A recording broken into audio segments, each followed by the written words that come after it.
First lesson 10th class బయాలజీలో first lesson nutrition food supplying system అంటే ఆహారాన్ని supply చేసే వ్యవస్థ అని అర్థం. ఫుడ్ అనేది అన్ని ఆర్గానిజమ్స్కి, లివింగ్ ఆర్గానిజమ్స్ అన్నిటికీ చాలా అవసరం. Mainly for growth and repairing system. So repairing system means living organism cells are continuously producing, continuously developing in the body. So that purpose, and in some organisms, inkonni organisms lo chuste food is also useful for maintain the body temperature. అంటే body యొక్క టెంపరేచర్ని maintain చేయడానికి కూడా food అనేది అవసరం అవుతుంది. For example human body temperature 36 నుంచి 37 degrees కాన్స్టెంట్గా ఉండాలి. ఆ కాన్స్టెంట్ టెంపరేచర్ని మెయింటైన్ చేయడం కోసం ఫుడ్ అనేది అవసరం అవుతుంది. ఈ ఫుడ్ నుంచి వచ్చే ఎనర్జీ ద్వారానే హీట్ అనేది ప్రొడ్యూస్ అవుతుంది. ఆర్గానిజమ్స్ అంటే ప్రాణం ఉండే జీవులు, living things. So they take the variety of substances as a food. చాలా రకరకాల పదార్థాలని ఆహారంగా తీసుకుంటాయి. For example single celled amoeba to multi cellular human body. So they take different types of materials as a food. Even in the human body the cells required large variety of substances as food. So human బాడీలో ఉండే cells కూడా చాలా రకాల substances అవసరమవుతాయి. అవన్నీ కూడా food ద్వారానే supply చేయబడతాయి. ఆహారం తీసుకునే విధానము ఒక ఆర్గానిజంకి ఇంకొక ఆర్గానిజంకి వేరువేరుగా ఉంటుంది. అంటే for example some organisms can make their own food and some organisms are depending on other organisms for food and some are living on the dead and decomposing materials. ఏ విధంగా ఆహారాన్ని సంపాదించుకుంటున్నాయి అనేదాన్ని బట్టి మనం ఆర్గానిజమ్స్ అన్నిటినీ కూడా రెండు రకాలుగా విభజించవచ్చు. అవి one is autotrophs and second one is heterotrophs. Autotrophs means the organisms which can make their own food, they are called autotrophs. For example plants and blue green algae, cyanobacteria, these are the autotrophic organism. అంటే ఈ plants కానీ, ఈ blue green algae కానీ, cyanobacteria కానీ వాటంతటా అవి ఫుడ్ని తయారు చేసుకుంటున్నాయి. కాబట్టి ఇటువంటి ఆర్గానిజమ్స్ ఏవైతే ఫుడ్ని ఓన్గా తయారు చేసుకుంటాయో అటువంటి ఆర్గానిజమ్స్ని ఏమంటామంటే ఆటోట్రోప్స్ అంటాము. Heterotrophs, the second type of organisms are heterotrophs. Heterotrophs means the organisms which are depending on other organisms for food, they are called heterotrophs. Except plants and blue-green algae and cyanobacteria, remaining all the organisms are heterotrophs because they are depending on other organisms for food. అంటే ఇక్కడ plants తప్ప, ఈ cyanobacteria తప్ప మరియు blue green algae అంటే అవి ఓన్గా ఆహారాన్ని తయారు చేసుకుంటున్నాయి, అవి ఆటోట్రోప్స్. ఈ ఆటోట్రోప్స్ తప్ప అన్ని ఆర్గానిజమ్స్ అన్నీ కూడా హెటెరోట్రోప్స్ అవుతాయి. ఎందుకంటే అవి ఓన్గా ఫుడ్ని తయారు చేసుకోలేవు. They are depending on the autotrophs for their food. That's why these organisms which are depending on the other organisms for food, they are called heterotrophs. Finally, the total organisms are classified into two groups, autotrophs and heterotrophs, depending on how they are getting food. అంటే అవి ఫుడ్ని తీసుకునే విధానాన్ని బట్టి organisms అన్నిటినీ కూడా autotrophs అని, హెటెరోట్రోప్స్ అని రెండు గ్రూప్స్గా విభజించాం. ఇప్పుడు ఆటోట్రోఫిక్ న్యూట్రిషన్ గురించి తెలుసుకుందాం. So autotrophs they can make their own food. Mainly they are utilising the sunlight and they synthesise the chemical compounds. అంటే సన్లైట్, సోలార్ ఎనర్జీని యూజ్ చేసుకొని అవి synthesising means preparing. They are preparing their own food as a chemical compounds. సన్లైట్ని use చేసుకొని అవి chemical compounds అయినా food materials chemical compounds రూపంలో synthesise చేస్తున్నాయి, అంటే ప్రిపేర్ చేసుకుంటున్నాయి. For this purpose sunlight is only not enough. They are taking some nutrients from the soil and water from the soil and some gases from the air. Here the water, minerals and gases which are collecting the plants, these are the simple substances. Plants, these simple substances, they are converting these simple substances into complex substances in this process. అంటే మొక్కలు use చేసుకునే ఈ water కానీ gases కానీ minerals కానీ ఇవి simple substances అవుతాయి. ఈ సింపుల్ సబ్స్టాన్సెస్ని సన్లైట్ సమక్షంలో they are converting into complex, బాగా క్లిష్టమైన నిర్మాణం ఉండే స్ట్రక్చర్ ఉండే సో కాంప్లెక్స్ స్ట్రక్చర్స్గా మారుస్తున్నాయి. Like carbohydrates, proteins and lipids. ఈ విధంగా ఎనర్జీని ఇచ్చే ఫుడ్గా మిగిలిన అన్ని ఆర్గానిజమ్స్ యూటిలైజ్ చేసుకుంటున్నాయి. These complex materials are utilised by the remaining all the organisms as energy giving food, including humans. Most of the things what we are eating now, they are mainly synthesized from the plants. We are getting from the plants. మనం ఈరోజు తినే ఆహారం ఏది తిన్నా కూడా డైరెక్ట్గా కానీ ఇండైరెక్ట్గా కానీ అవి మనకి ప్లాంట్స్ నుంచే వస్తున్నాయి.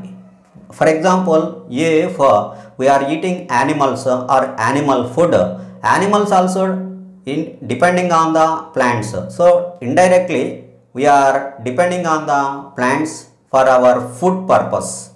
Many life activities are carried out in the plants. In that life activities, the photosynthesis is also one process, like other life activities like reproduction, respiration, growth. Like that, photosynthesis also one main life activity carried by the plants. It is a unique character to the plants. అంటే ఇతర ఆర్గానిజమ్స్కి లేకుండా మిగిలిన ఆర్గానిజమ్స్కి లేని ప్లాంట్స్లో మాత్రమే జరిగే ఒక unique అయిన character process ఏంటంటే, ఒక లైఫ్ ప్రాసెస్ ఏంటంటే photosynthesis. So through the photosynthesis ఈ plants are preparing the food materials. So that's why the plants are called universal food providers, because they are preparing the food for all the living organisms. That's why plants are called universal food providers. So plants యూనివర్స్లో ఉండే మిగతా organisms అన్నిటికీ కూడా ఫుడ్ని supply చేస్తున్నాయి, అంటే తయారు చేస్తున్నాయి. కాబట్టి వాటిని ఏమంటామంటే ప్లాంట్స్ని యూనివర్సల్ ఫుడ్ ప్రొవైడర్స్. వాటిని యూనివర్సల్ ఫుడ్ ప్రొవైడర్స్ అంటున్నాం. ఇక్కడ మనం ఒక ముఖ్య విషయం గుర్తుపెట్టుకోవాలి. ప్లాంట్స్ అవి సాయిల్ నుంచి ఏమైతే తీసుకుంటున్నాయో వాటితో మాత్రమే గ్రో అవ్వట్లేదు. So they are taking some other materials from outside other than the soil. This was experimentally proved by Van Helmont.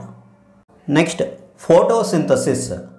So plants are preparing food in photosynthesis process. So the preparation of the food by the plants is called photosynthesis. So why the plants only can make the food in the photosynthesis means, especially plants are having a special green color pigment in their leaves and body. These green color pigment means ఇక్కడ pigment అంటే ఏంటంటే colour అనే అర్థం. So ప్లాంట్స్లో ఒక green కలర్లో ఉండే ఒక pigment అనేది ఉంటుంది, ఒక కలర్ మెటీరియల్ ఉంటుంది. కాబట్టి అవి ఫోటోసింథసిస్ని చేసుకోగలుగుతున్నాయి. This green colour pigment is called chlorophyll. So this chlorophyll can convert simple substances into complex substances in the presence of the sunlight. Photosynthesis is a very complex process. It is a difficult process. అంటే ఇది చెప్పుకున్నంత ఈజీగా ఉండదు, చాలా complex process ఉంటుంది. దీంట్లో sunlight నుంచి ఈ simple substances నుంచి గ్లూకోజ్ అంటే ఫుడ్ మెటీరియల్స్ తయారయ్యే లోపల మధ్యలో చాలా రకాల మెటీరియల్స్ తయారవుతాయి. వాటి ఇంటర్మీడియరీ కాంపౌండ్స్ అనేవి ఫామ్ అవుతాయి. ఈ ఫోటోసింథసిస్ ప్రాసెస్లో చాలా స్టెప్స్ ఉంటాయి.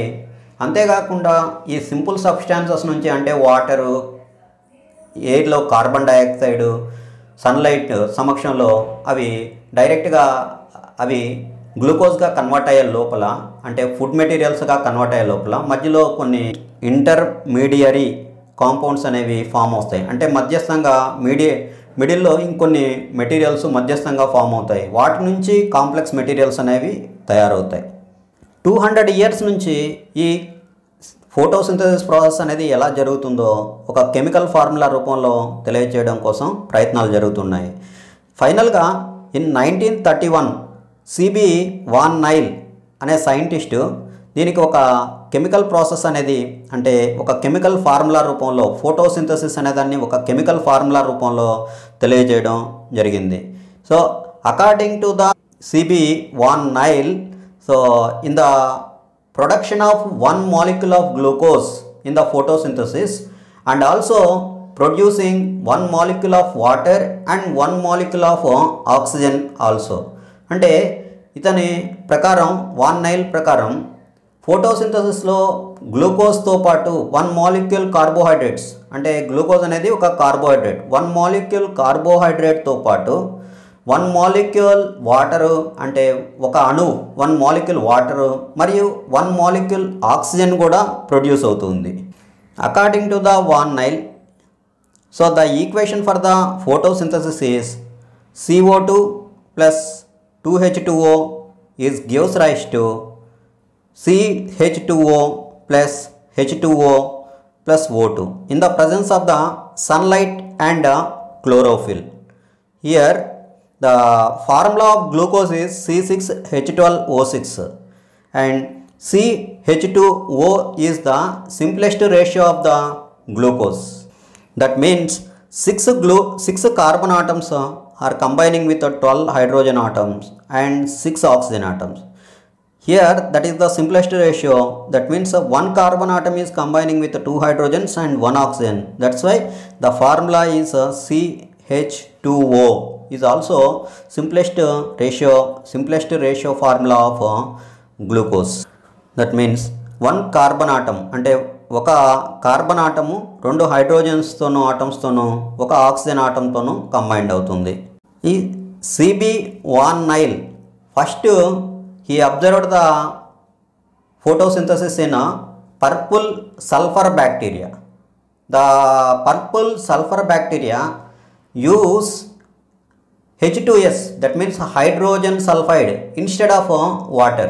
ఇది వాటర్ని ఫోటోసింథసిస్లో యూజ్ చేసుకోదు, వాటర్ బదులు H2S హైడ్రోజన్ సల్ఫైడ్ని యూజ్ చేసుకుంటుంది. అందువల్ల ఈ పర్పుల్ సల్ఫర్ బ్యాక్టీరియాలో ఫోటోసింథసిస్లో రిలీజ్ అయ్యేది ఇది సల్ఫర్, ఎలిమెంటల్ రూపంలో ఉండే సల్ఫర్ రిలీజ్ అవుతుంది. ఎందుకంటే ఇది వాటర్కి బదులు హైడ్రోజన్ సల్ఫైడ్ని యూటిలైజ్ చేసుకుంటుంది. దీన్ని అబ్జర్వ్ చేసిన తర్వాత van also observed photosynthesis process in the plants also.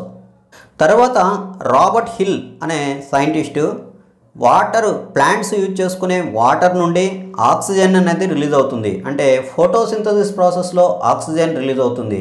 అవి ఎక్కడి నుంచి రిలీజ్ అవుతున్నాయంటే అవి తీసుకునే వాటర్ నుంచి ఆక్సిజన్ అనేది రిలీజ్ అవుతుంది అనే విషయాన్ని తెలియజేశాడు. ఫైనల్గా దానికి ఒక ఈక్వేషన్, ఫోటోసింథసిస్కి సంబంధించిన ఒక ఈక్వేషన్, బ్యాలెన్స్డ్ ఈక్వేషన్ అనేది ఒకటి తయారు చేశారు. అదేంటంటే 6CO2 plus 12H2O is gives rise to C6H12O6 plus 6H2O plus 6O2 in the presence of the light and the chlorophyll. This is the balanced chemical equation for the photosynthesis. ఇదే ఖచ్చితమైన equation అంటే ఇది ఇప్పటికి కూడా modifications జరుగుతున్నాయంటే దీని మీద కూడా research జరుగుతుంది. ఇది కంటిన్యూస్గా దీంట్లో మోడిఫికేషన్స్ అనేవి జరుగుతూ ఉంటాయి. కానీ ప్రస్తుతం ఫోటోసింథసిస్కి స్టాండర్డ్ ఫార్ములా ఇది చెప్తాం. Plants first they are synthesizing the carbohydrates in the photosynthesis. Carbohydrates are some simple substances.